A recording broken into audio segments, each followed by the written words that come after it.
Plus de 100 000 Burundais ont déjà fui le pays en direction de la Tanzanie. Pendant ce temps, 4 jours après l'échec du putsch, le président Nkurunziza a limogé 2 ministres de son gouvernement.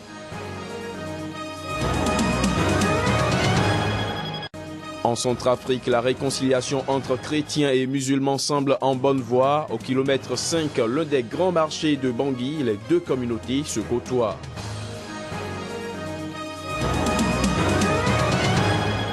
C'est désormais connu, l'attaquant ghanéen de l'Olympique de Marseille, André Ayew, a remporté le prix Marc-Vivien Foué du meilleur joueur africain de Ligue 1 de l'année 2015.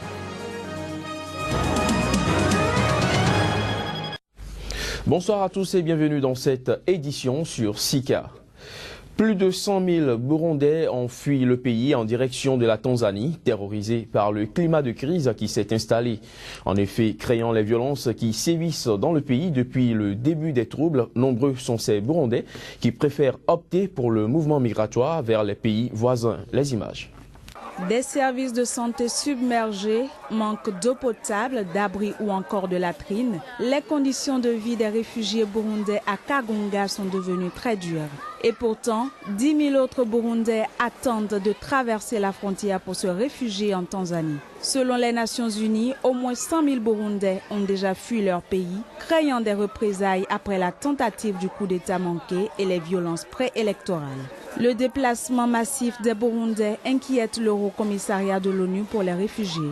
En une semaine, il a enregistré une forte croissance du nombre de déplacés burundais. La Tanzanie n'est pas le seul pays à subir les retombées de la crise burundaise. Environ 26 300 personnes sont entrées au Rwanda et près de 9 200 dans la province du Sud Kivu en République démocratique du Congo.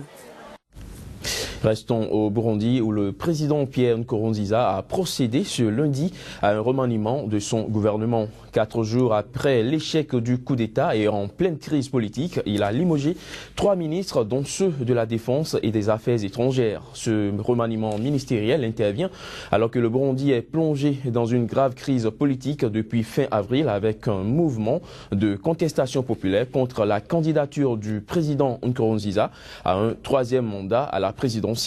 Plusieurs centaines d'opposants au président burundais Pierre Nkurunziza ont tenté de manifester encore ce jour à Bujumbura, contenu parfois avec difficulté par l'armée. Il faut dire que cette dernière est pour la première fois déployée dans les rues pour maintenir l'ordre à la place de la police. La réconciliation entre chrétiens et musulmans semble en bonne voie en Centrafrique. En tout cas, au kilomètre 5, l'un des grands marchés de la capitale, tout porte à le croire. Musulmans et chrétiens se côtoient, menant chacun son activité sous le regard des agents de sécurité. Reportage. Réconcilions-nous, affirme une banderole à l'entrée du principal marché de Bangui, le kilomètre 5 où se sont réfugiés la plupart des musulmans de la capitale centrafricaine lors des violences interreligieuses qui ont embrasé le pays en décembre 2013. Il y avait un problème, mais ce problème-là c'était déjà résolu. On avait compris qu'il y a des gens qui nous ont embêtés, qui nous ont amené des mésententes entre nous. Mais maintenant, il n'y a pas de problème, on se comprend entre nous. Mais certains, nos frères centrafricains qui quittent le Bouérap, certains quartiers qui viennent ici, on ne les touche pas, on les laisse tous venir. Ils font tout ce qu'ils veulent. Déjà passé, on a oublié tout ça. On veut maintenant reconstruire notre pays, donc on a déjà oublié ça. On veut que le marché reprenne l'activité normalement. Avant le kilomètre 5, c'était Fort Alamo, se souvient un spécialiste de la sécurité. Victime des milices chrétiennes anti-Balaka qui ont assassiné des centaines d'entre eux, les musulmans de Bangui s'étaient retranchés dans ce quartier protégé par l'ex-rébellion Seleka qui avait pris le pouvoir en mars 2013. Avant d'en être chassé en décembre 2013, coup d'envoi des affrontements religieux. Le kilomètre 5 est l'un des points les plus sécurisés de Bangui aujourd'hui en raison de son importance économique. Il y a de cela 2 mois, nous avons procédé à l'ouverture du commissariat de 3e arrondissement. On a mis en place ce qu'on appelle le comité de prévention de la délinquance avec l'appui de la jeunesse, des femmes, de tous les chefs religieux, les notables de la localité. Le quartier, avec son immense marché, est le poumon de la capitale. L'activité reprend peu à peu avec la pacification progressive du pays. Les clients se pressent désormais pour acheter manioc, épices, viande, riz, farine, sacs lessive, casseroles, vêtements et beaucoup d'autres choses. Seulement, la force onusienne de la France n'est pas la bienvenue.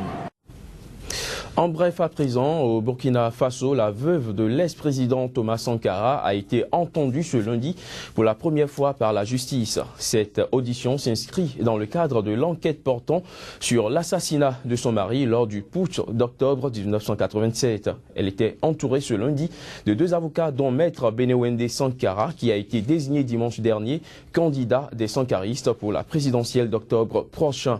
En effet, la justice burkinabé a démarré fin mars une enquête sur la mort de Thomas Sankara, tué en 1987 lors d'un coup d'État qui a porté Blaise Compaoré au pouvoir. Il faut dire que plusieurs auditions ont déjà eu lieu dans le cadre de cette affaire ces 6 dernières semaines. 3 militaires maliens ont été tués ce lundi près de Tombouctou dans le nord-ouest du Mali par des rebelles de la coordination des mouvements de l'Azawad. D'après un officier malien, les 3 militaires ont péri dans l'attaque lancée tôt ce matin à Bambara Maodé, à 100 km au sud de Tombouctou, alors qu'ils dormaient. Il s'agit là une fois encore d'une grave violation du cessez-le-feu qui met en danger la paix dans cette région. Cette attaque, il faut le préciser, intervient 3 jours après la signature d'un accord de paix par le gouvernement malien et la médiation internationale, mais sans la coordination des mouvements de l'Azawad.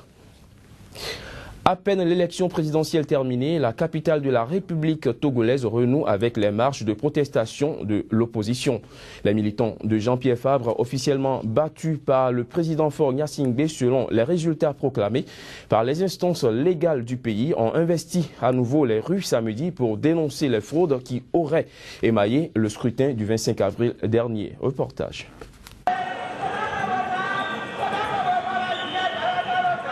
Le Togo renoue avec les marches de protestation de l'opposition. Les militants de l'opposant Jean-Pierre Fabre, officiellement battus lors du scrutin du 25 avril dernier par le président sortant Faure Gnassingbé selon les résultats proclamés par les institutions légales du pays, ont à nouveau investi les rues de la capitale ce samedi pour dénoncer ce qu'ils appellent le coup de force électoral.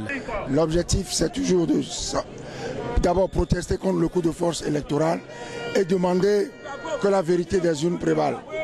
Nous avons fait un certain nombre de démarches vis-à-vis de la communauté internationale, dont nous attendons les résultats. Arrivé deuxième à cette élection avec un score de 35,19%, Jean-Pierre Fabre, candidat du combat pour l'alternance politique en 2015, CAP 2015, continue par affirmer qu'il ne reconnaît pas la victoire du président Faure Gnassingbé qui a été réélu avec 57,77% du suffrage exprimé pour le camp présidentiel qui avait également prévu une marche de soutien au président Faure Gnassingbé pour le même jour à Lomé. La revendication de l'opposition est sans fondement puisqu'elle dispose normalement des voies légales et institutionnelles pour porter ses réclamations et recours. Des recours que l'opposition a refusé de faire au lendemain de la proclamation des résultats de cette élection présidentielle. À l'issue de cette marche sanctionnée par un meeting, le leader de l'opposition togolaise a déclaré qu'il projette une autre manifestation pour le 23 mai prochain, jour de l'investiture officielle du président Faure Gnassingbé pour son nouveau mandat de 5 ans.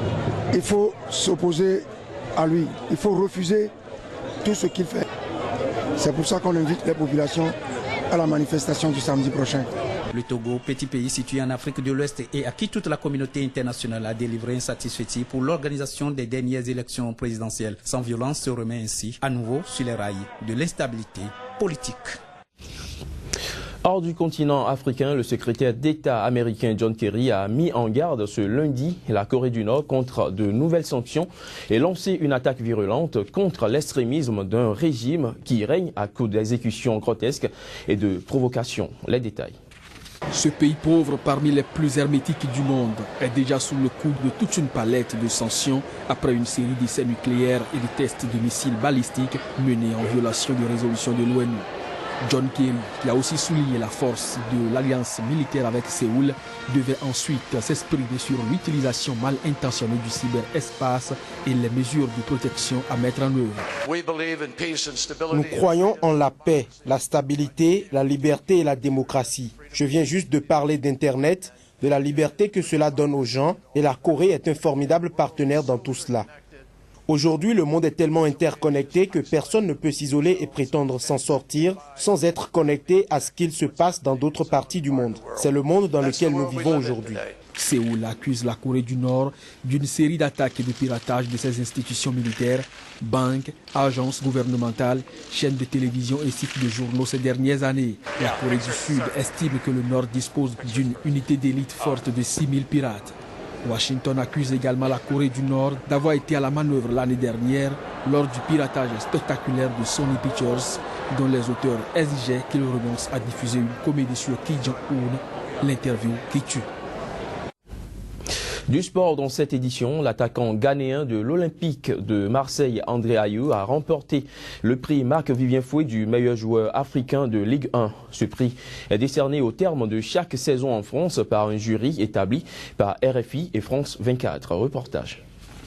Avec 221 points, le joueur marseillais qui a devancé au classement l'attaquant ivoirien Max-Alain Gradel de Saint-Etienne et le défenseur tunisien Ayman Abdenour de Monaco est honoré pour la première fois et succède au palmarès au gardien nigérian de Lille Vincent Enyama. André Ayew, 25 ans, qui a annoncé son départ de Marseille, son club formateur, faisait partie d'une liste de 10 joueurs soumis par RFI à un jury composé de journalistes. L'international ghanéen a échoué en février face à la Côte d'Ivoire en finale de la Coupe d'Afrique des Nations, bien que crédité d'une superbe CAN. Il a joué 27 matchs de Ligue 1, dont 26 comme titulaire cette saison et inscrit 10 buts.